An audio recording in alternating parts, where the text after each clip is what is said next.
Hey fiber friends, I've got some new fleece to try spinning for the first time. Now this is a sheep that I've owned for many years, but I have yet to work with her fleece. She is 1/2 Suffolk and 1/2 Olde English Babydoll Southdown. Now from that accidental cross years ago, we got 2 lambs from that cross. So a brother and a sister, and this is the female or the ewe's fleece. The brother's fleece is actually remarkably different. I've been wanting to work with Kassidy, is her name, Kassidy's fleece, for many years, just never got around to it. I finally got around to skirting, washing, and carding this fleece. Let's take a closer look. So the color is very much like a white baby doll fleece. It's white in color, or off-white. The staple length is still pretty short. It's definitely longer than the baby doll, but not by much. The Suffolk fleece would be longer. So it definitely, lengthwise, is in between the Suffolk and the baby doll. It handled very much like baby doll wool on the carder. Now I did make this roving on the Ashford e-carder just to save time, but there would be less waste if you did it on the Louette drum carder. So take a close look at the texture of this beautiful roving.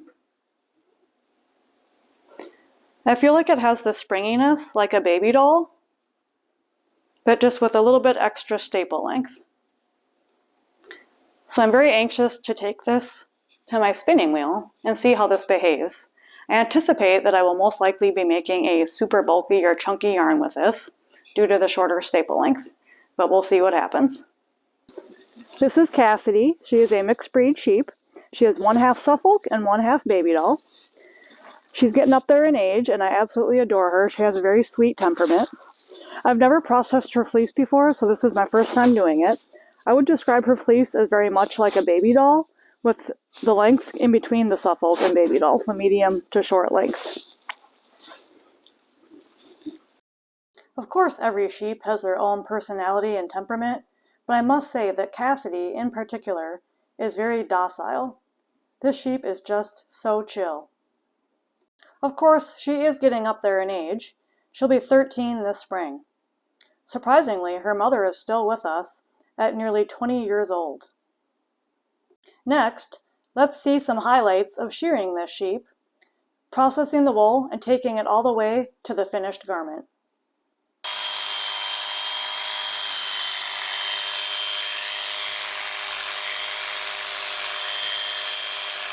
We like to shear with the sheep in a shearing stand, standing up.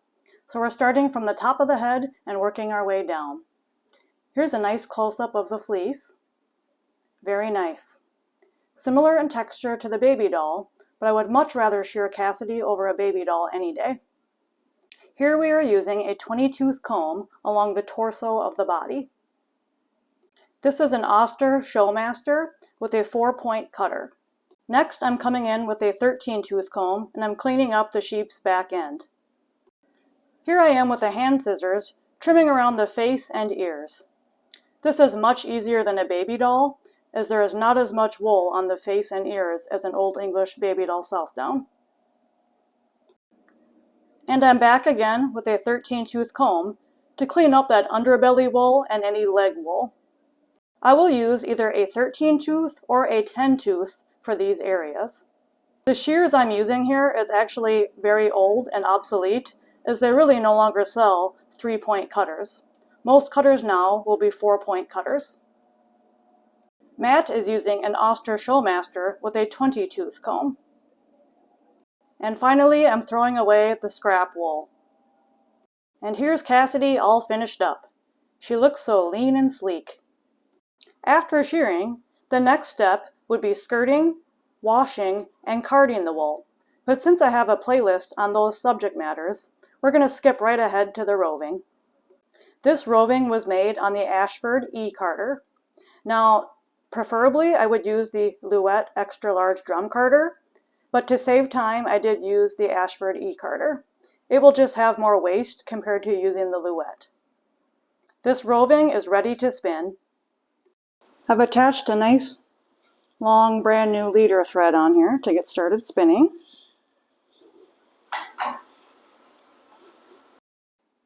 The leader thread will wrap around the center of the bobbin. Once the flywheel starts turning, right here, then we will add the wool to the leader thread. Now slowly spin that wool onto the bobbin. Now we've started. Because I am working with a brand new fleece, I am unsure of the gauge and speed in which I want to spin, so this is largely experimentation. I did choose to spin at a slower pace, much slower than I would spin, for example, a Shetland fleece. For me, this is due to the shorter staple length. Checking the yarn up close, I would say that is spun pretty even as far as the diameter or gauge of the yarn. What I do like is the little hairs, the little tufts of hair there, and how fuzzy that is.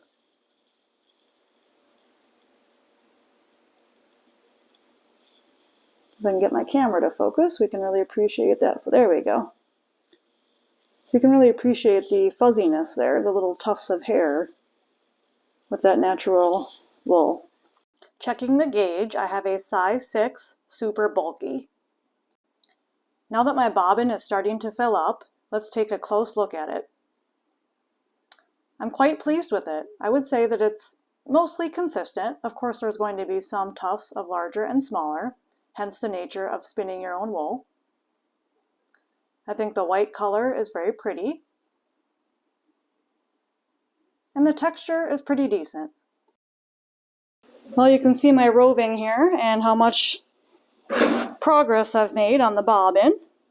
I finally have my speed figured out, the diameter of my yarn or my gauge figured out.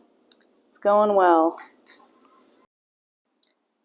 As I spin some more, I just want to show you the actual real-time speed of which I am spinning this. I am using the Ashford E-spinner, and the dial is set slightly to the left of the middle. Sometimes, as the bobbin begins to fill, you may need to increase the tension. Notice I'm holding the yarn at a 45-degree angle. And now, as I'm speeding up, I just want to show you a close-up of what my hands look like while spinning on the E-spinner. Next, the yarn has been removed from the bobbin and placed on a Kromsky Niddy Noddy. It is now ready to set the twist and wind into a yarn ball. And here is Kassidy's finished yarn, all wound up into a nice ball ready to knit. So I ended up with 294 yards. It was 6 wraps per inch on my gauge, making it a size 6 super bulky yarn. And the recommended needle size for that will be size 11 to 17. And I will likely use size 11 circular knitting needles. I will be making a spiral beanie hat and a spiral cowl to match. And looking close up at Kassidy's yarn.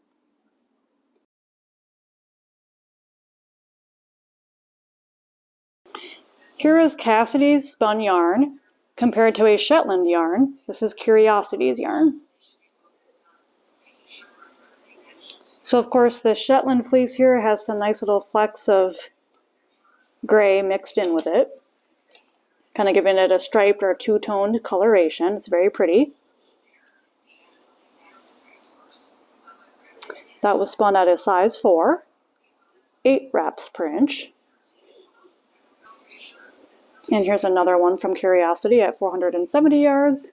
Again, that was size 4. So Kassidy's is very much of a bright white when you compare it to Curiosity's. And this was also a size 6 super bulky. So a little bit more bulk to it. It's spun a little bit less tight. This one is spun tighter. Perhaps a little more over twist to it, although certainly not bad. This one's got a more relaxed or looser spin to it.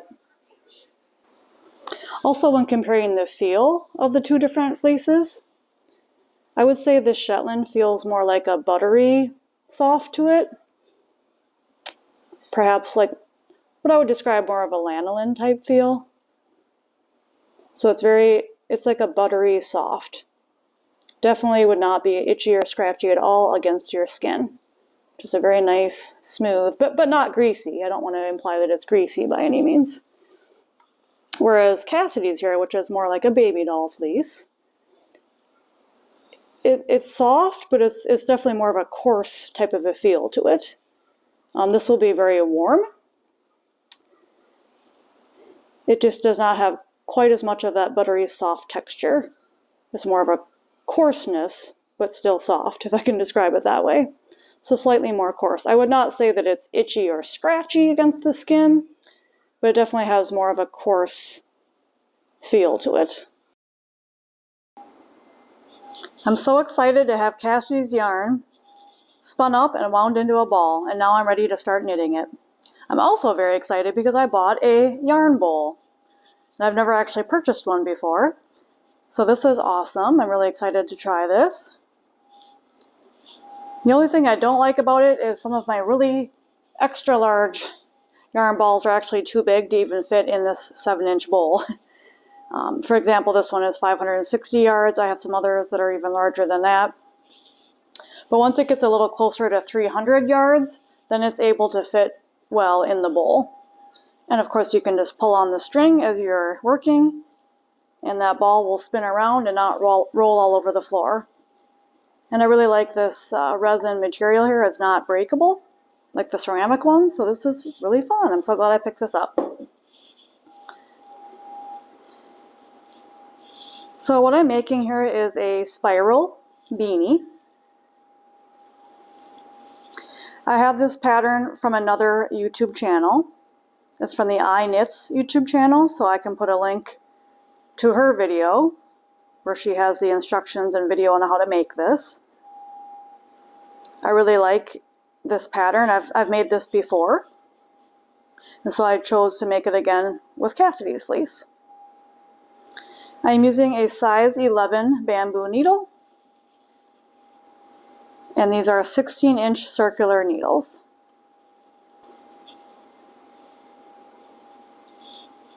And you can see with the yarn bowl, I can just give that a nice tug, and it unwinds for me without rolling all over the table or all over the chair or wherever you're sitting and working. I like it. I wish I would have bought one years ago. I just now finally bought one. And I like to stop at the purl too. So just taking a look at how this is coming together, you can see the diagonal or spiral lines that are starting to form on the hat. Of course, this is the tail where I started knitting.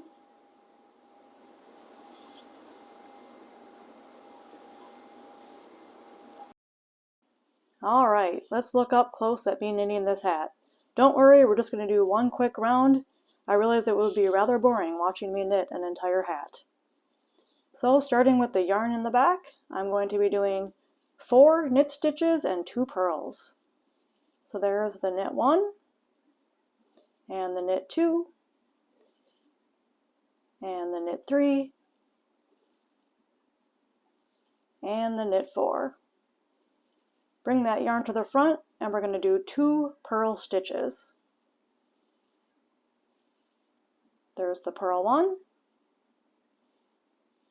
and the purl 2.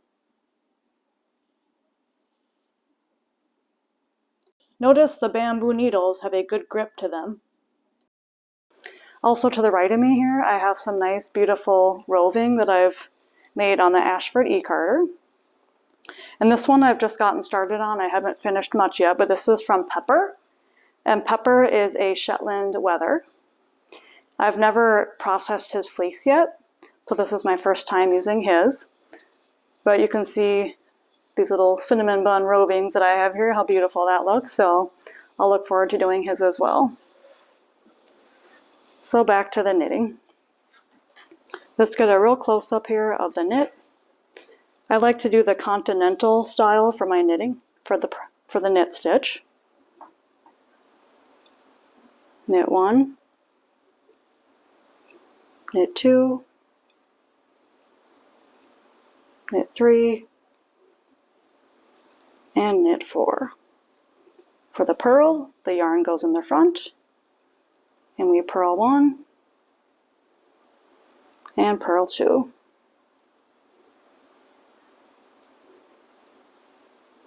So I will continue on until I reach the 7-inch height.